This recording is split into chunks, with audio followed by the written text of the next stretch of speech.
Hello, chess family. It's me, National Master Jesse James, and it's time for another game from my personal games. This time I'm taking on my young student, Yak, and well, let's take a look and see how it went. I was playing with the black pieces. He started off with knight of 3, knight of 6, b3. Definitely not one of the openings that I do recommend. Yak is a little bit afraid, I believe, to take me on in some of the mainline openings, which I've been talking to him. I think he needs to play more mainline ideas against me. But I guess he doesn't feel as prepared because, well, this goes into a point. When you're playing against a stronger player, a lot of lower rated players believe, I'll take them out the main lines because they know it so well. Guys, the reason why it is the main line is because it's one of the best ways to play. Don't get me wrong, I think it's good every once in a while to throw a curveball out there. I do it myself, but for the main part against strong players, I don't recommend this as much. Most likely your opponent will know these lines because they have a lot more experience. And well, it's the main line for a reason. You're guaranteed at least equality, if not a small advantage. And with Yak playing stuff like this, it was not too hard for me to go ahead and prep up a little bit, or at least get to equality. After this b3, I went ahead and played pawn to d5, bishop b2, bishop g4, e3, knight to d7, h3, bishop h5, bishop b2. I don't believe the bishop belongs here, although in these kind of main lines, a lot of times what you're kind of hoping for with white is that black makes the mistake and puts the knight to c6, and that's where you get control over this d4 square and play something like bishop to b5. Well, of course, I knew this idea, so I did not fall for it. h3, bishop goes to e2. Definitely not the best place for it. e6, c4, bishop d6, knight c3, and here just pawn c6. I didn't want to have to deal with these variations where knight b5 can get played. So c6, castles, castles, and pawn to d4. At this point already, it is about an equal game. If not, I believe it's a little bit better here for black, just because of the way his pieces are set up. Don't get me wrong, his pawn structure in the center looks very good, but both bishops do not look very good.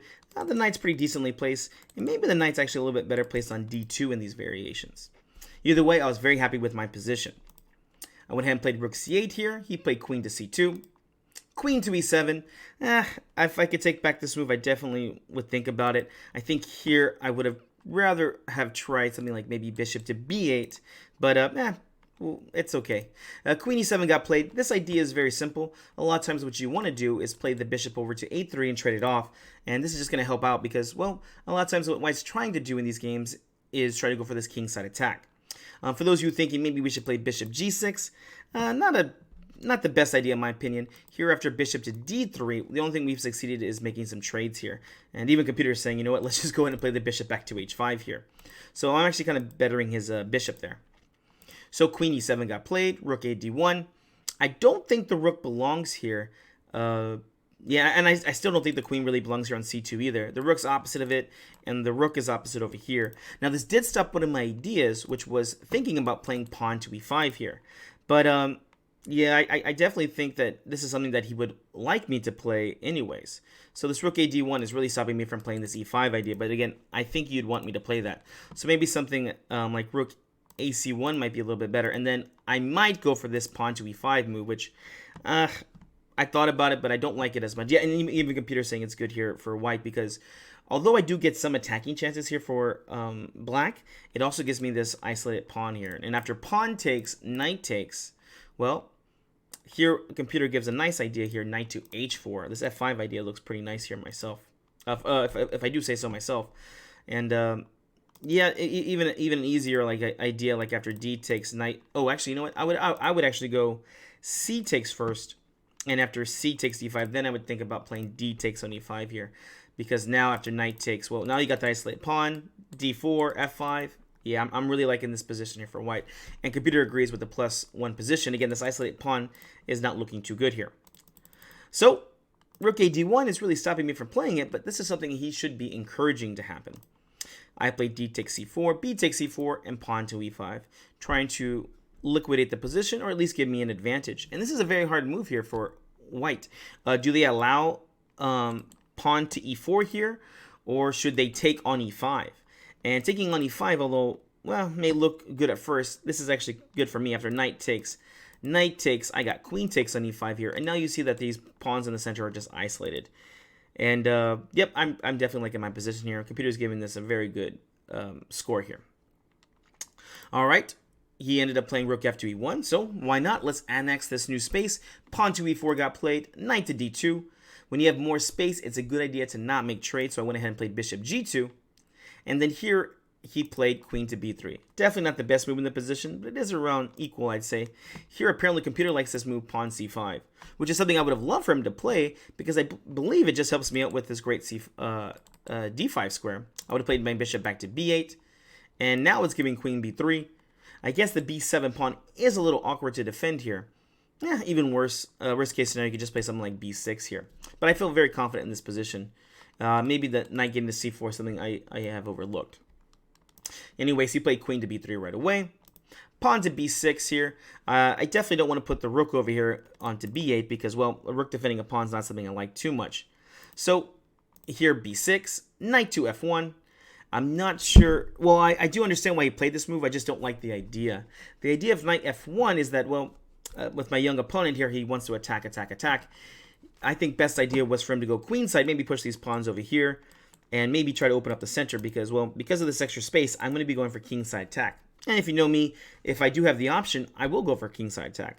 So knight f1 is the idea to guard the e3 pawn because he wants to play f3 or f4, and he wants to go ahead and, you know, control the center here. This is actually not the best idea here, and, well, if I had not seen that, I would have gone with an idea, something like maybe h6. And the idea here is to build up kingside attack with knight to h7, pawn to f5, knight g5, and yeah, just just send it, right? With that being said, I realized what his move was about, so I just played solid here, did not make any weaknesses, and played rook to e8, saying, this is my square right here. You're not going to be able to take it. Well, he's ready for the fight. Here we go. Pawn f3, pawn takes, bishop takes, and now the best move here for black. This is just a position move. Can you find what is black's best move in this position? Very happy I found this move. All right. Hopefully push pause. Hopefully you understand. What do we play here as black? By the way, with this with these previous moves, I already had calculated the next move because, well, I'm trying to rip open the center, and this happens perfectly. Pawn takes, bishop takes, pawn to c5. And here a lot of the players at the club asked me about this move, and I was like, yeah, this move is good because, well, here it's really hard for him ever to push these pawns forward. Why? Well, in the game he played knight b5, but what's wrong with this d5? Well, after you look at this for a few seconds, you'll see, look at this. e5 is controlled by me, which means it's going to be very hard, if ever, for him to play this. And the e4 square, again, belongs to me. So here he has to get two squares, and you can see that my pieces are doing a great job on trying to get as much of this as possible. His pieces, unfortunately, aren't really doing too well. He does have a bishop, he does have a knight. e5 square is definitely mine. And one of the problems of playing this pawn to f4 is that he's made this diagonal weak. Yes, there is a knight now for defending it, but later on you'll see how I'm going to get rid of this and also build up on this dark square diagonal. All right, here we go. He went ahead and played knight b5, not getting rid of that dark square bishop. As I just explained, these dark squares are very strong for me right now. Bishop back to b8, bishop to a3, trying to put pressure on c5, but my knight's ready here, my rook's ready. Nothing too menacing about this move here. I went ahead and played bishop b4, and here I'm getting ready to start my kingside attack. Some people might say, you know, knight e4 looks more natural here, and it definitely is. The idea of bishop b4 is to start making trades here, though, to get rid of some of the defenders. He played knight to d2, and here he's really trying to make some trades. Unfortunately, the more trades he makes, the weaker these things become, especially with this knight on d2, which is one of the main defenders for this dark square diagonal, and h2 particular. Bishop takes on f3, knight takes on f3, knight to e4, what's more natural. Again, he just can't push his pawns forward here. Here he played the knight back to c3, which is what I was expecting. Again, he's trying to make trades. A good rule of thumb is when you have less space, go ahead and make trades here because it's going to take away your opponent's grip on you. All right, black to move. I was ready to start my attack. What did I play? Here I played knight to g5 here. And, well, this was the knight that was defending, so I'm trying to get rid of this guy so I can do the attack. And you have to be very, very precise here for white, or you're going to get into trouble. For instance, something like knight d5 looks natural. Game is pretty much over here. Knight takes f3 check. G takes f3. I have a negative 0.6 advantage. Queen g5 check. All the pawns are in ruins. King, can't even go to h2 here. King f1 has to get played. And something as simple as queen g3 is just going to be winning some material. With that being said, he of course saw this and did not fall for it. Knight takes, queen takes, and then played knight to e2. Another one of those key situations. At the next level, it's not just about winning pawns, it's about winning a pawn and actually having an attack with it. With that being said, I did not play the best move as far as computer says. I thought I had more, and I tried to go for bigger attack. This actually does kind of bite me, and it takes better skill on my end to stop his revolt against me. What do you play here? What's the best move here for black? Well, again, like I said, I did not play the best move here. I had the right idea, just the wrong move. I went ahead and played rook c6, and this allows his annoying move of knight to f4 here. And after this move, I did miss the good follow-up of queen to g3 with the idea of bishop takes f4, rook takes on e1, and maybe even some g5 ideas. Here, it's a negative 4.6. Here, the best move for me to play was actually the rook to e6. The idea being is after knight to f4, where the queen g3 can still get played, but there's a lot of ideas about the knight e7 check, and yeah, this is just some crazy stuff right here. The knight just doesn't do too much right here. All right, well, I'll go ahead and show some different ideas. Queen takes e3 check can get played, and this kind of loses the advantage a little bit, but it is still a winning position. I saw this idea. I just was trying to push for a little bit more. Queen takes, rook takes, and d takes on c5, knight takes on c5, bishop takes on c5, b takes c5. This is what I had seen, but I had missed one move that, well, the double up of the rooks is going to be very bad for them, and also bishop g3 is an idea. For instance, king f2 is very bad. Let's double up these rooks, and the pin is just bad here. Bishop g3 check, it will be winning the game. If I had seen this, I definitely would have played into it. With that being said, he has space like knight c1. The game's going to go on for quite a bit longer, although black definitely does have the advantage here. And the other variation was to play this this rook takes on e3. Why didn't I play this? I had seen bishop c1 and missed this following combination. After rook takes on b3, bishop takes on g5. The rook simply goes to a3 here, and it's a negative 2.7. Again, this is almost like the last variation. It's a better position for me. I'm up an extra pawn. I'm going to be winning another one, but I didn't want to go into endgame. I thought I could finish it in the middle game. And well, he fights back heroically. Knight f4 got played. Here I don't want to be grabbing this pawn right now because my back rank is actually weak. And here actually it's about an even position. After pawn takes, rook takes on e1, queen takes on f4, rook to e8 check, knight f8. And yeah, I don't like this pin over here, so there's a lot of different ideas that he can try. D takes c5 looks like the easiest one. B takes c5. And computer's giving queen d3 here with the equal position. I could definitely feel the strength of this pin right here. And I'm not too sure what my winning plan is. My rook is almost pinned down to this pawn. And if this pawn ever falls, well, f8 will fall pretty soon too. So I did not do that. I went ahead and just tried to keep it simple. I went ahead and just played pawn to h6. No more back rank checkmates, and just try to build the position. Here he comes, queen b5, another annoying move. Here he's threatening the rook, but also behind it the knight. I played rook to c8, not the best move. Rook to f1, knight to f6. D takes c5, b takes c5. He's played very well here, and now it's almost about equal position here. At this point, though, we were both getting low on time, and well, here we go. There's going to be some mistakes, but it's definitely going to get more aggressive here. Here, a very nice move, queen to b7. A very nice idea here. We're trying to put pressure on the f7 pawn. And moving the rooks either way to attack will allow the queen to come back to guard. This is something I did not want. Here I spotted the strongest move, queen to e5. g5 ideas, and also trying to stop this knight d5 move. Again, if you're not paying attention, you play something like a6. This knight d5 move can be a little annoying, threatening to take on f6. And if you take, well, queen takes on f7 check, and then you can take back. You do have to be a little bit careful here, but this definitely has some fighting chances behind it. All right. Well, after queen to e5, bishop c1. Not a very good move here. Here he was trying to guard the e3 pawn. One of the ideas, again, like I said, was g5. At this point, I did not feel confident. I didn't have enough time to calculate everything, and I did not play g5. But g5 here was the winning idea. g5, knight d5, and here you go queen h2 check, king f2, bishop g3 check, and yeah, this is just winning here for black. I guess king e2 is easily losing to this rook f2 move. I mean to queen takes g2, so maybe king f3 gets played, and here computer gives them very nasty g4 check, h takes, knight takes. Oof, yeah, this is such a crazy position, allowing all these ideas. And well, black is definitely better here, as his computer's just giving, well, you should just take on c8 here. Oof. All right, I did not see all that. It was far too low on time. Did not feel comfortable doing that just yet. Here I went ahead and just played the lame move, rook to c7. Queen went back to f3, rook to e7. I'm trying to put pressure on this e3 pawn. Rook to f2, knight to e4. And here, bishop b2, the best move here for white.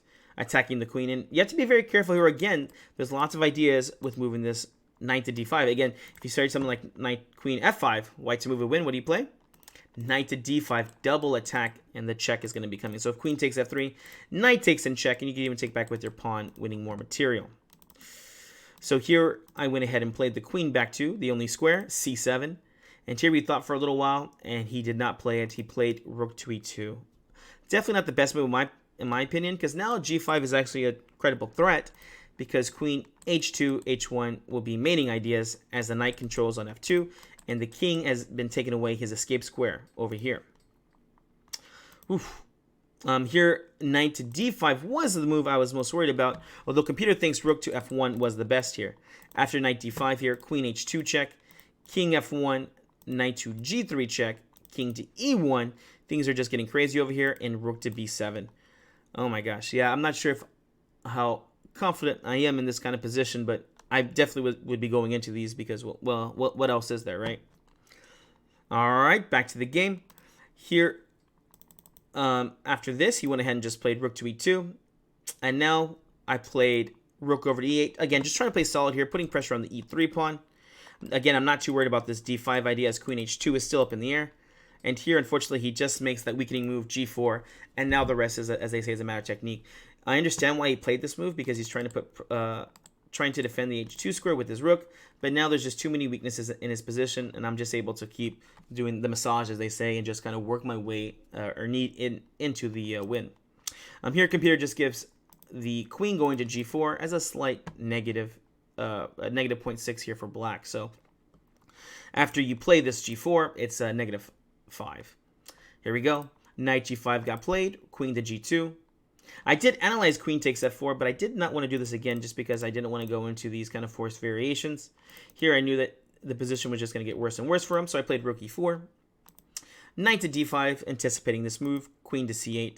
Here he sets up a nice little trap, rook to d2. And I played queen to e6. Hopefully he didn't fall for rook takes on c4, knight e7, check, winning my queen. Very, very crafty tactical player he is.